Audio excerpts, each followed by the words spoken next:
Sex offenders crossing the state line undetected. They're supposed to let law enforcement know where they work. But their names are nowhere to be found on the public registry, and you might be the only one who will notice. Investigator Ryan Kath finds out why it's happening. Ryan? Elizabeth, it was a viewer who brought this to our attention. The Johnson County parent wanted to know why sex offenders who live in Missouri but work in Kansas were not showing up when she searched the Kansas registry. We went straight to the offenders to get the answer.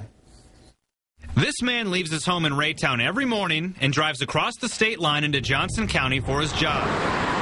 What makes him different than thousands of other commuters? He's a registered sex offender, convicted of child molestation in 2000, and he's flying under the radar of local law enforcement. Joe? Yeah. Hey, Ryan Kath, NBC Action News. We wanted to know why he wasn't listed on the offender registry in Kansas. I'm just asking you why you're not registered. I didn't know I had to register. It's been 10, 11 years since I did this. How long have you worked here?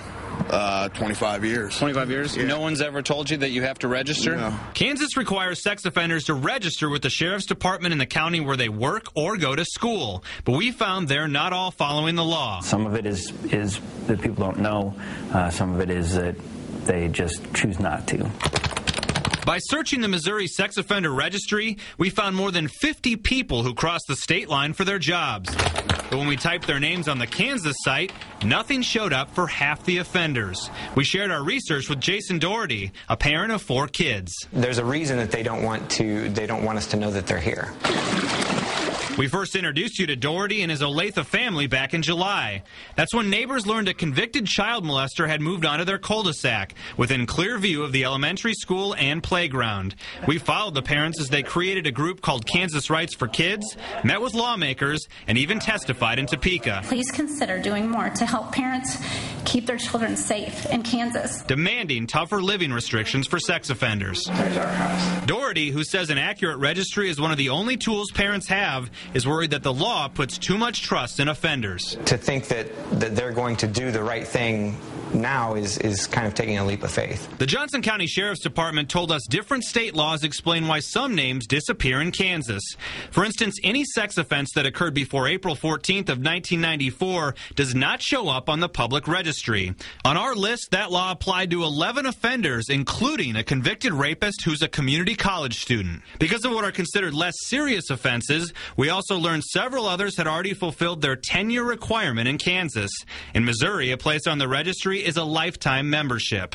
But that still left at least 10 offenders who didn't hold up their end of the bargain. As recently as September, one offender listed his school as Brown Mackie College, but he's not registered in Kansas. He's supposed to be unless he goes to class less than 10 times per month. We tried to get that answer from school officials, but they wouldn't tell us because of student privacy. 100% of the responsibility to register lies with the offender. Erickson admits when a deputy follows up with the people we found, they will simply be told to register, but not punished. And there needs to be some sort of penalty that actually has some teeth, not just oh, please register next time. You know, there needs to be some consequences for not doing the right thing. So unless you ask them in person, it's tough to know if offenders are skirting the law on purpose. If they say everyone should know that they're supposed to register, then I'll go register. I didn't. Nobody ever told me that. The very next day, Joe made the trip to the sheriff's department. And I think Joe legitimately had no idea he was supposed to register, which does bring up the other issue of the communication between agencies. When I talked to Missouri, they said when someone puts in an out-of-state address like Kansas, a message automatically gets sent to the Kansas Bureau of Investigation. The KBI is then supposed to follow up with the Sheriff's Department.